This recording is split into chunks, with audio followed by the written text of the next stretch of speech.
Mina olen Laura Kiiroja, oman magistrikraadi Tartu Ülikoolis semiootika valdkonnas ja äsja kaitsesin doktoritöö Kanadas Dalhousie ülikoolis loomade käitumise valdkonnas. Oma töös uuringi ma peamiselt loomade käitumist, kommunikatsiooni ja inimese-looma suhteid.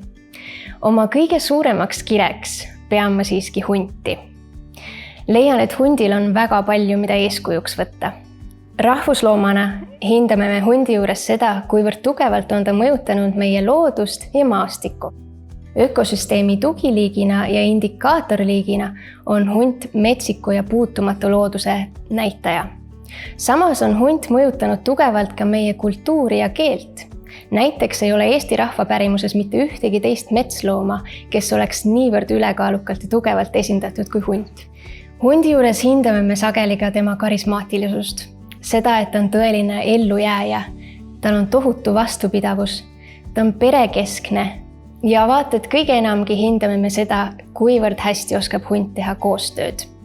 Just koostöö on see aspekt, mida on ka ettevõtete juhid läbi aegade hundi juures eeskujuks võtnud. Huvitav on aga see, et nii nagu aja jooksul muutuvad meie teadmised sellest, kuidas toimib hundikari ja millised hundikarja juhi omadused teevad karja edukaks, nii muutuvad ka need aspektid huntide juures, mida me ise juhtidena eeskujuks saame võtta. Just nendel teemadel ma teile oma ettekannes räägingi.